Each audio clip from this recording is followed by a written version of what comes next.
Clark's fingers tightened around his coffee cup, its warmth barely reaching the chill settling in his bones. The house was quiet. Too quiet, except for the occasional creak of old wood and the faint hum of the refrigerator. The TV flickered silently in the background, broadcasting news he wasn't really watching. His mind was elsewhere, weighed down by the monotony of another uneventful evening. At his feet, Bailey, his golden retriever, let out a restless whimper. The dog had been acting strange all day, pacing, sniffing corners, whining under his breath. Clark had brushed it off at first. Dogs had their quirks. But now, Bailey was different. He wasn't just restless, he was obsessed. The scratching started again, nails against drywall, a sound that sent an uneasy prickle down Clark's spine. Clark sighed, setting down his cup. "Bailey, what the hell is wrong with you?" The dog didn't even flinch. His entire body trembled with urgency, his paws scraping frantically at the same spot in the hallway wall, his tail stiff, muscles coiled tight. Clark had checked earlier for mice, water damage, anything that might explain the fixation. He'd found nothing, but Bailey wasn't letting it go. And now, as Clark approached, something in the dog's eyes sent a chill through him. It wasn't just curiosity, it was desperation. All right, Clark muttered, rubbing the back of his neck. He stepped closer, hesitating for the first time as a thought crept into his mind. Something was behind that wall. Swallowing, he pressed his ear against the cool surface. Silence at first, just the hollow void beyond the plaster, then a sound, faint, muffled. Clark's breath hitched. It was so soft he almost convinced himself he was imagining it. Almost. Someone was crying. He stumbled back, heart slamming against his ribs. That was impossible. His hands clenched, sweat slicking his palms. Bailey barked sharply, tail wagging anxiously, his gaze locked onto Clark with an urgency that screamed, "Do something!" Clark didn't think. He acted. His hands trembled as he grabbed his toolbox, yanking out a crowbar. The weight of it felt solid, real, grounding him. He took a breath, steeled himself, and drove the metal into the drywall. The first crack was deafening in the silence. Plaster crumbled, dust billowing in the air. Bailey barked louder, leaping forward as Clark tore through the wall, his breath coming in sharp bursts. Another strike, another, until finally, a hole. Clark coughed, waving away the dust, his vision clearing just enough to see a girl, huddled in the tiny space between the walls, curled in on herself as if she could disappear. Her tangled blonde hair fell in messy strands over her thin face, streaked with dirt. She clutched her knees to her chest, her small frame shaking. Clark froze. His mind scrambled for logic, for reason. How? Why? For a moment she didn't move. Then slowly she opened her eyes, big, blue, hollow. Clark fell back onto his heels, his breath unsteady. The girl blinked at him, her lips trembling. She was real. She was actually real. "Hey," Clark croaked, his voice barely above a whisper. "It's okay. You're safe." She didn't respond. Her small fingers clung to the hem of her oversized dress, her body still locked in fear. Clark glanced at Bailey, who had gone still. The golden retriever sat beside them, tail wagging softly, eyes steady, unwavering. Bailey had known. He had been trying to save her all along. Clark turned back to the girl. "Can you tell me your name?" She hesitated. Then, in a whisper so faint he barely caught it, "Jessica." Clark swallowed hard. "Jessica, that's a beautiful name." She didn't answer, only darted a nervous glance toward the jagged edges of the hole, as if still unsure she was really free. Clark's gut twisted. Whoever had put her there, whoever had done this, she wasn't ready to talk about it yet. "It's okay," Clark said quickly, raising his hands in reassurance.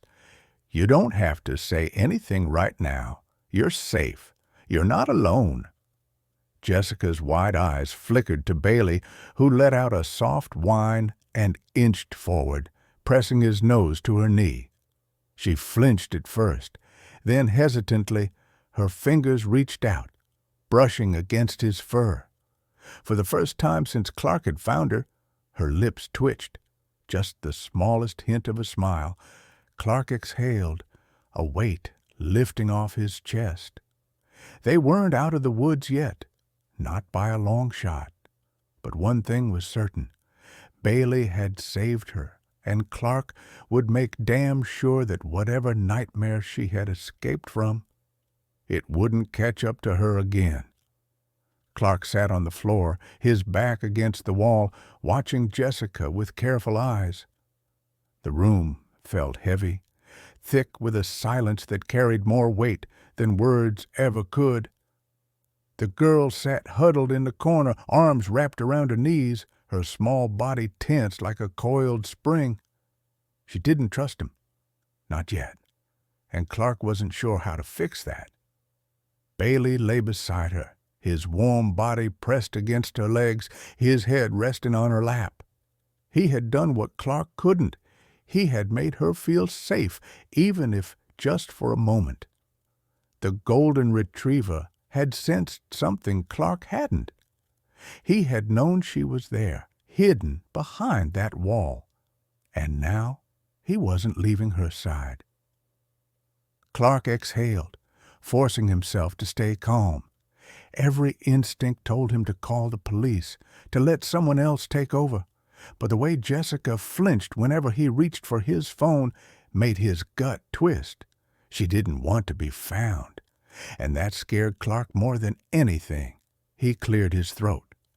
"Jessica," he said gently, his voice low, "are you hungry?" She hesitated, her fingers tightening in Bailey's fur. Then slowly she gave the smallest nod. Clark pushed himself up, moving deliberately so he wouldn't startle her. He crossed the room to the kitchen, pulling out a loaf of bread and peanut butter. It wasn't much, but it was something. As he spread the ingredients onto the bread, he kept his movements slow, his mind racing. Who had put her in that wall, and why? He turned, glancing at her. She was still in the same spot, still gripping Bailey like he was the only solid thing in her world. Clark softened his tone. "You can sit at the table if you want." She didn't respond at first, but then, after a long pause, she stood, tentative, cautious, and shuffled toward the wooden chair. Bailey stayed by her side, his tail wagging just slightly as if encouraging her. She climbed onto the seat, her small frame barely taking up space, her hands clasped tightly in her lap. Clark set the plate in front of her. "Here you go. Eat as much as you want." Jessica stared at the sandwich for a long moment, her eyes unreadable. Then, as if testing its reality, she picked up one of the triangles and took a slow, careful bite. Clark pretended not to notice how she held the food like it might disappear, like she didn't know when her next meal would come. He sat across from her, wrapping his hands around his now cold coffee, choosing his words carefully. "Jessica," he started, "do you know how long you were in there?" She paused mid-chew.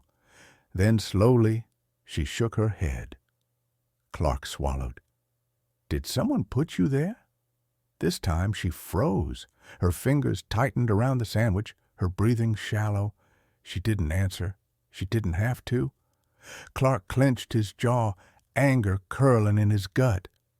Someone had done this to her. Someone had locked her away and left her there, and she was too scared to talk about it. He raised his hands in reassurance. "You don't have to tell me anything right now. I just want to understand so I can help." Jessica's posture softened, just slightly. She still didn't speak, but she didn't retreat further either. Clark took that as a small victory. Bailey let out a quiet sigh, resting his head against her knee. She reached down absently, running her fingers through his fur, seeking comfort in his presence. Clark let the silence linger before trying again. "Do you have any family? Someone who might be looking for you?" Jessica's lips parted, but she said nothing. Her gaze dropped to the table. Clark tried again. "I won't tell anyone unless you want me to. But if there's someone who cares about you, I'd like to help get you back to them." A long pause. Then finally, in a whisper so faint he almost missed it, she spoke. "No." Clark felt something twist inside him. No family, no one looking for her.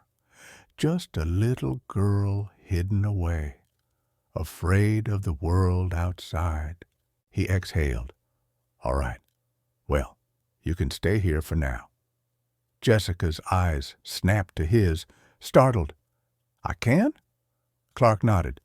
"Of course, you're not going back in that wall, and I'm not about to leave you on your own." Something in her expression cracked. For the first time, she looked less like a lost child and more like someone desperate for safety. Clark made up his mind then and there. Whoever had done this to her, whoever had abandoned her, would never get another chance. As she finished her sandwich, Clark's mind whirled. He needed a plan. He couldn't keep her hidden forever, but the police weren't an option. Not yet. First, he had to make her feel safe. He stood, stretching. "You want to see something cool?" Jessica tilted her head, curiosity flickering in her tired eyes. Clark motioned for her to follow. Bailey was already trotting toward the back door, tail wagging. Clark pushed it open, revealing the small fenced-in yard. The afternoon sun painted the overgrown grass in golden hues, a peaceful contrast to the weight in Clark's chest. Jessica hesitated on the threshold, her bare feet hovering over the wooden floor. Then, cautiously, she stepped outside. Bailey ran ahead, sniffing the air, rolling onto his back with an excited bark. Clark leaned against the railing, watching as Jessica observed the space with quiet wonder. "Bailey loves this yard," Clark said. "It's his favorite place to play." Jessica watched as the dog pounced at something invisible rolling in the grass. Then, so softly Clark almost missed it. She giggled. It was small, barely there, but it was real. Clark didn't comment on it. He just stood beside her, letting the moment settle. They had a long way to go. But for now, with the sun shining and Bailey playing in the grass, they had time. And for now, that was enough. The town was quiet, the kind of quiet that felt heavy, like the air itself was holding its breath. Clark walked beside Jessica, his hand resting lightly on her shoulder, while Bailey trotted ahead, his leash slack in Clark's other hand. They had decided to go into town to pick up a few things: clothes for Jessica, some groceries, and maybe a treat for Bailey, who had more than earned it. Clark had hoped the outing would help Jessica feel more comfortable, but the tension in her small frame told him otherwise. She stuck close to his side, her fingers gripping the hem of her oversized shirt, her eyes darting nervously at every passing car or pedestrian. Clark kept up a steady stream of conversation, pointing out familiar landmarks and trying to distract her, but her responses were short, almost absent-minded. She was on edge, and Clark couldn't blame her. After everything she'd been through, the world must have felt like a minefield. Their first stop was a small thrift store on the edge of town. Clark held a door open for Jessica, and she hesitated for a moment before stepping inside. The store was dimly lit, the air thick with the scent of old fabric and dust. Racks of clothes lined the walls, and a few mismatched pieces of furniture sat scattered throughout the space. Jessica lingered near the entrance, her eyes scanning the room as if searching for an exit. "Take your time," Clark said gently, giving her a reassuring smile. "Pick out whatever you like." She nodded, but didn't move. Bailey nudged her hand with his nose, his tail wagging softly, and she seemed to relax just a little. Clark watched as she slowly made her way to the children's section, her fingers brushing over the fabric of a faded blue sweater. He grabbed a few other items, some jeans, a couple of soft-looking shirts, and held them out to her. "These look good," he said. "What do you think?" She hesitated, then nodded. Clark smiled and added them to the pile. It wasn't much, but it was a start. After paying, they stopped by a small cafe a few doors down. Clark ordered a coffee for himself and a hot chocolate for Jessica, and they sat at a table near the window.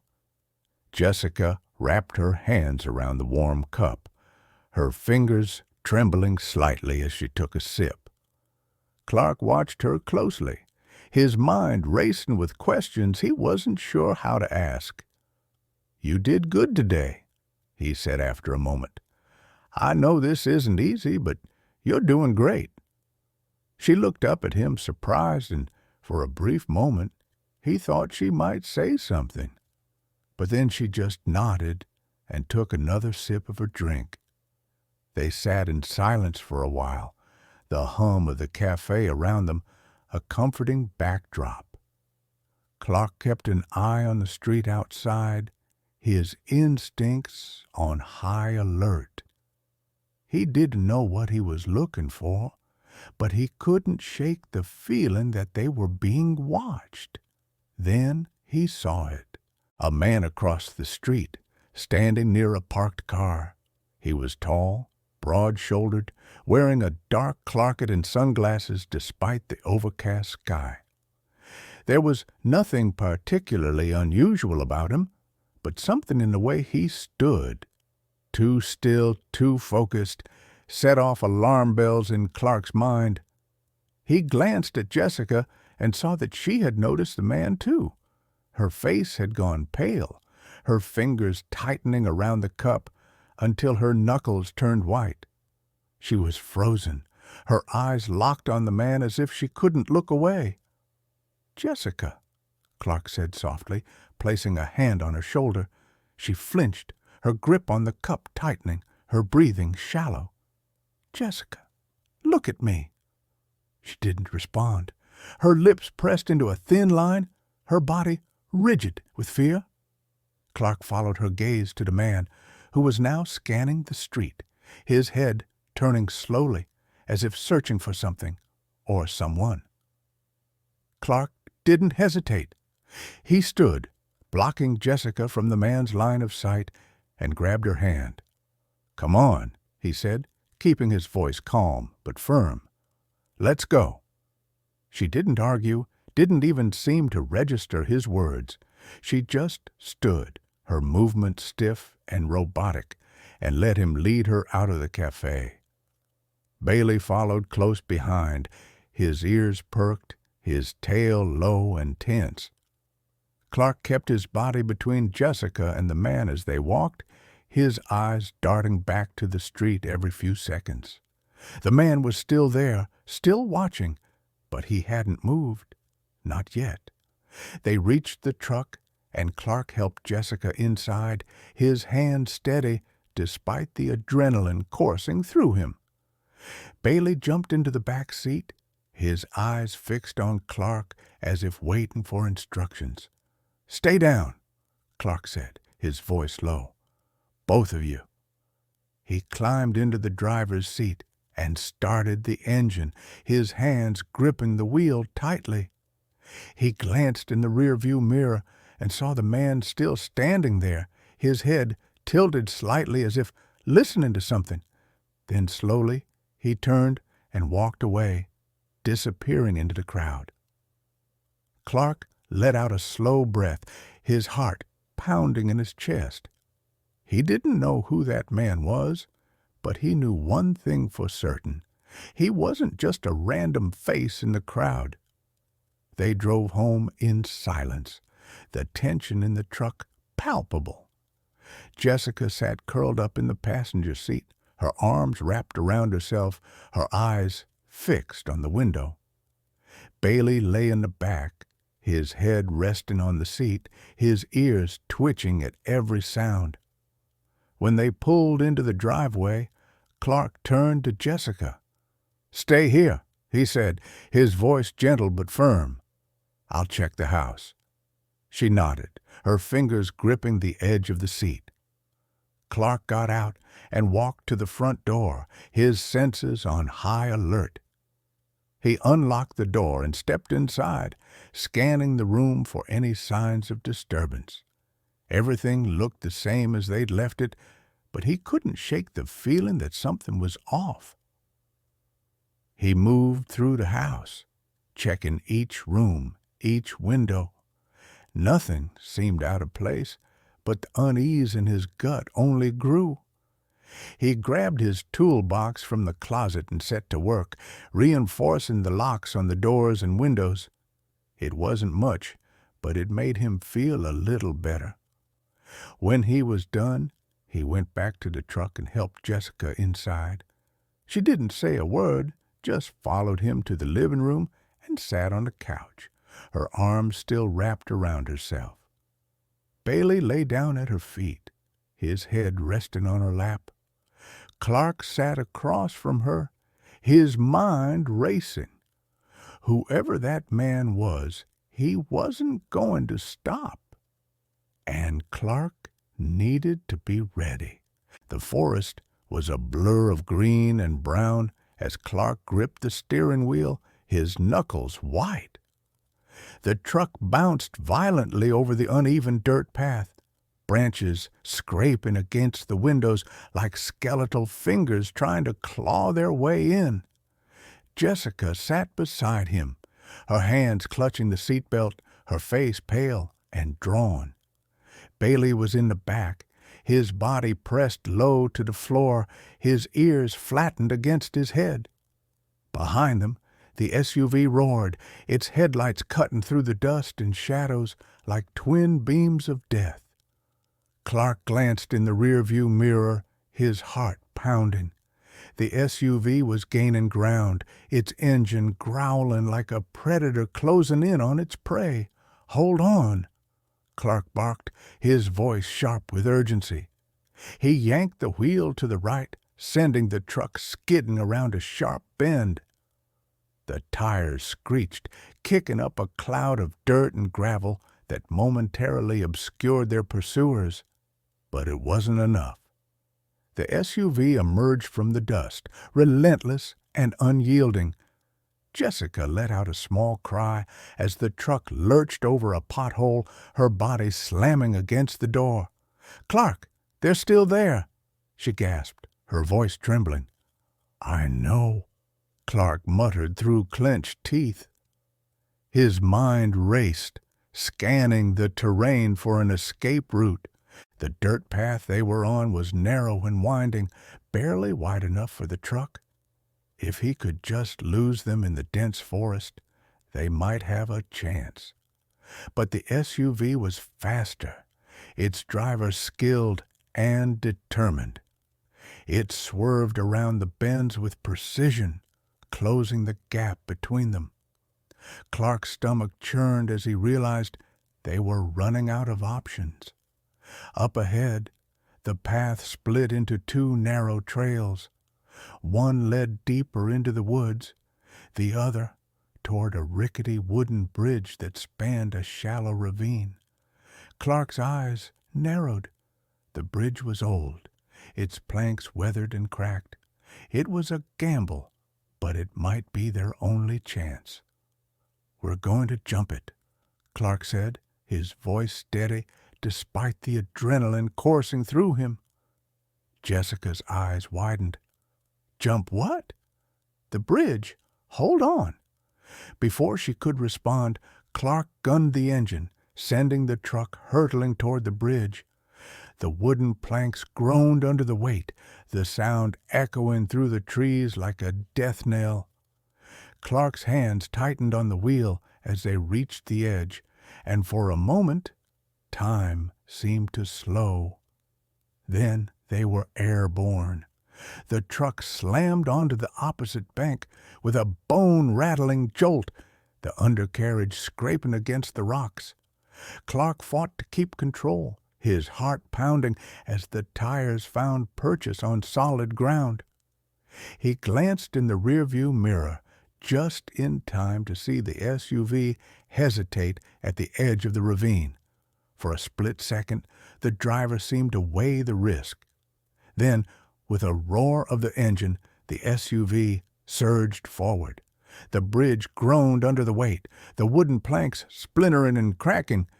The SUV's front tires made it halfway across before the structure gave way, the sound of snapping wood and screeching metal filling the air.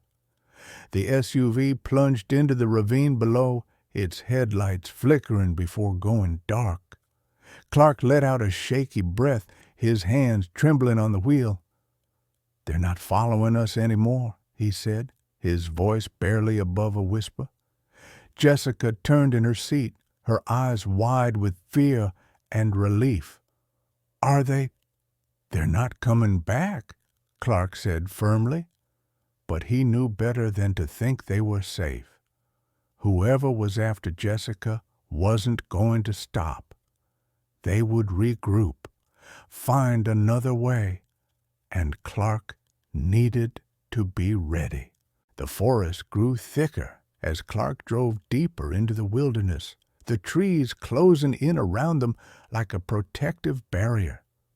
The adrenaline from the chase had worn off, leaving behind a heavy silence that pressed down on them like a weight. Jessica sat curled up in the passenger seat, her arms wrapped around herself, her eyes fixed on the road ahead. Bailey lay in the back, his head resting on the seat, his ears twitching at every sound. Clark kept his eyes on the road, his mind racing. They needed a place to hide, somewhere off the grid where no one would think to look. He remembered an old friend who owned a cabin deep in the woods, a place so remote it didn't even show up on maps. It was a long shot, but it was their best option. After what felt like hours, Clark pulled into a small clearing.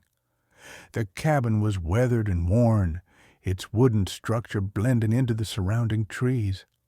He parked the truck and killed the engine, the silence of the forest pressing in around them. "Stay here," Clark said, his voice low. He grabbed his gun and stepped out of the truck, his eyes scanning the area for any signs of disturbance. The cabin looked untouched, its windows dark, its door slightly ajar.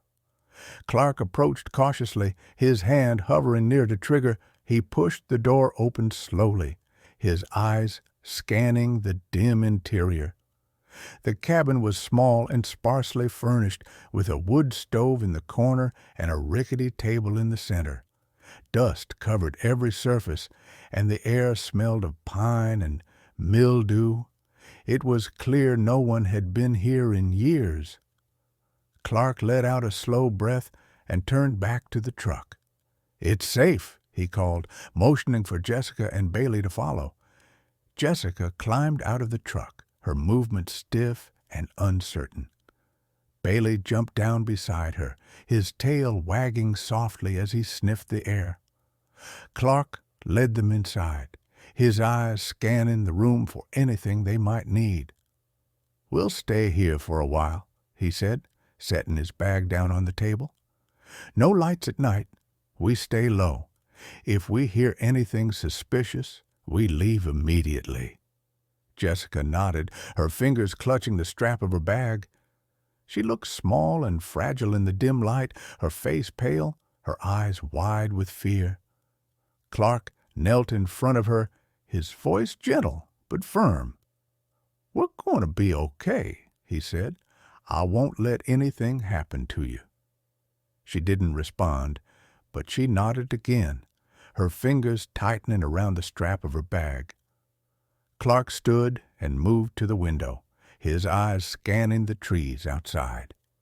They were safe for now, but he knew better than to let his guard down. As the hours passed, the tension in the cabin grew. Clark kept watch by the window, his gun resting on his knee, his ears straining for any sound that might signal danger. Jessica sat on the floor beside Bailey, her fingers absently running through his fur. The dog let out a soft whine, sensing her unease, and pressed closer to her side. Then, sometime near dawn, Clark heard it, a faint rustling outside like footsteps on dry leaves. He froze, his hand tightening around the gun. Bailey's ears perked, his body tense as he stared at the door. "Stay here," Clark whispered, his voice barely audible. He moved to the door and pushed it open slowly, his eyes scanning the darkness outside. A figure stood in the shadows, their hands raised in surrender. "Name's Luke," the man said, his voice rough but calm. "Saw your truck. Thought you might need some help." Clark didn't lower the gun. "Help with what?" Luke gestured toward the cabin. "You ain't the first people to come through here looking for a place to hide. Folks like us got to stick together." Clark studied him carefully. Luke was older, maybe in his late 50s, with a grizzled beard and weary eyes. He didn't look like one of the men chasing them, but Clark wasn't about to take any chances. "We're just passing through," Clark said, his voice firm. Luke nodded. "Figured as much. But if you're running from someone, you might want to know they've been sniffing around." Clark's stomach dropped. "Who?" "Couple of men in suits. Fancy car.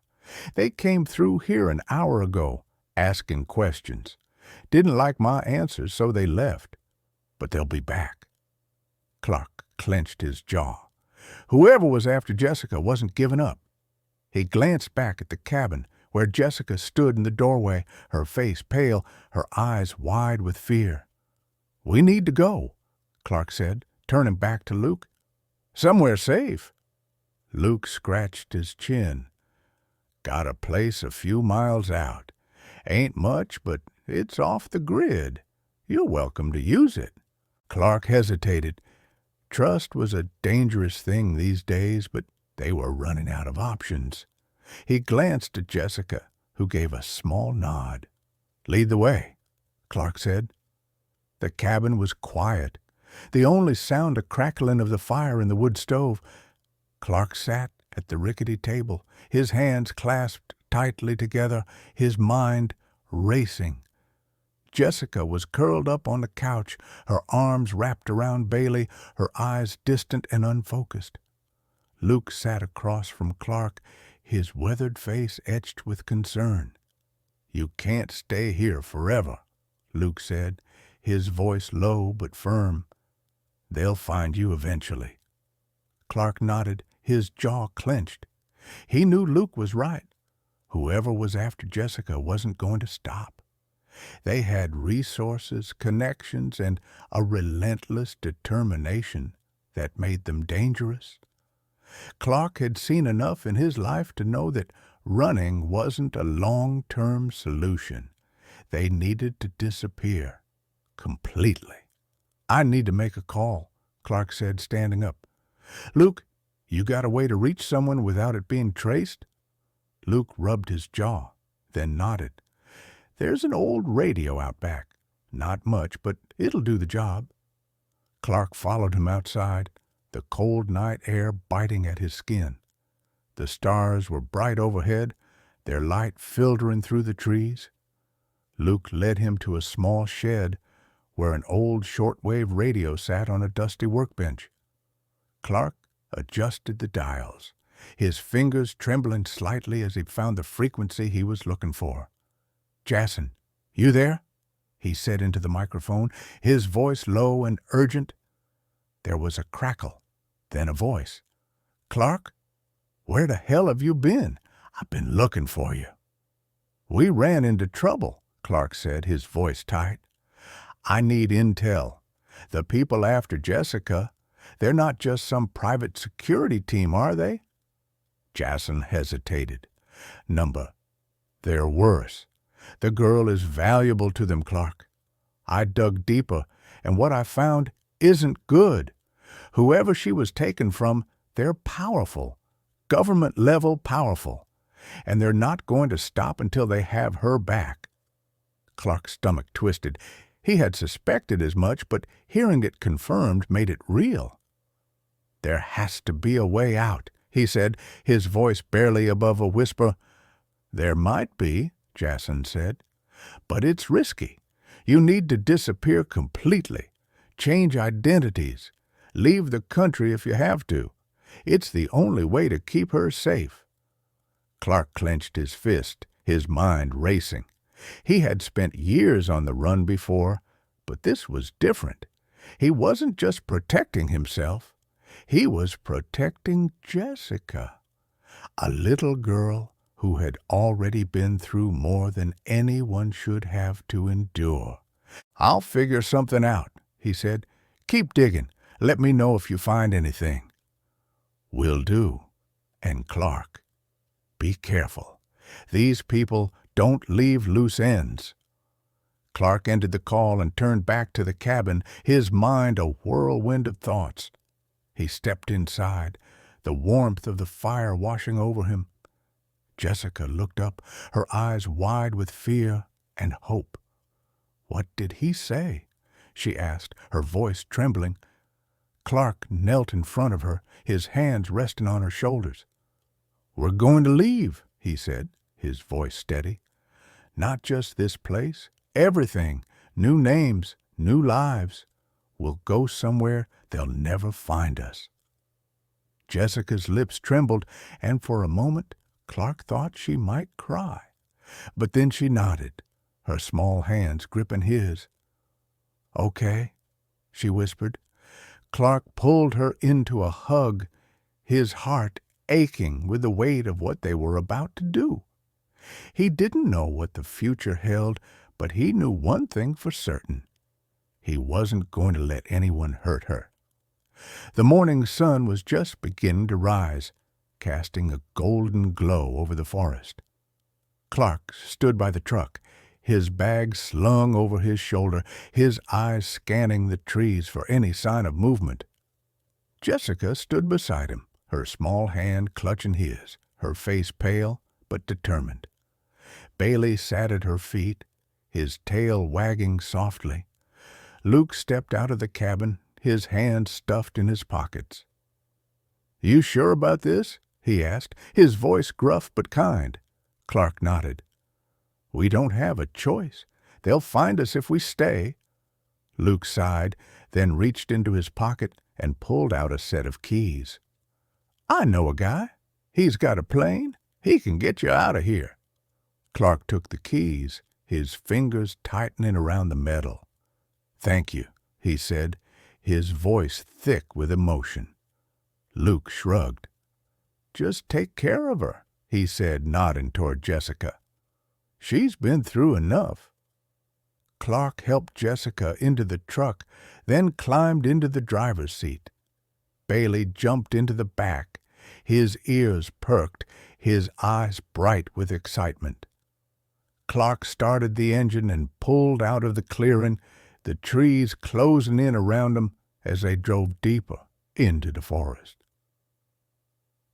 The airstrip was hidden in a remote part of the woods, its runway overgrown with weeds and its hangar barely standing. Clark parked the truck and stepped out, his eyes scanning the area for any signs of danger. The coast was clear.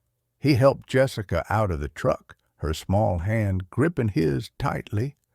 Bailey followed close behind, his tail wagging as he sniffed the air. The pilot, a grizzled man with a weathered face and a cigarette dangling from his lips, stood by the plane, his arms crossed. "You Clark?" he asked, his voice rough. Clark nodded. "Yeah, you ready?" The pilot shrugged. "Ready as I'll ever be. Let's go." Clark helped Jessica into the plane, her small frame trembling as she climbed into the cramped cabin. Bailey jumped in after her, his body pressed against hers as if to reassure her. Clark climbed in last, his heart pounding as the engine roared to life. The plane taxied down the runway, the trees blurring past as they gained speed. Then, with a lurch, they were airborne, the ground falling away beneath them. Jessica let out a small gasp, her fingers tightening around Clark's hand. "Where are we going?" she asked, her voice barely above a whisper. Clark turned to her, his eyes soft but determined. "Somewhere safe," he said. "Somewhere new." Jessica nodded, her lips trembling as she leaned against him. Bailey rested his head on her lap, his tail wagging softly. Clark wrapped an arm around her, his heart aching with the weight of everything they had been through. As the plane climbed higher, the forest below grew smaller, the world they were leaving behind fading into the distance. Clark didn't know what the future held, but he knew one thing for certain. They were free, and no matter what came next, he would make sure Jessica stayed that way.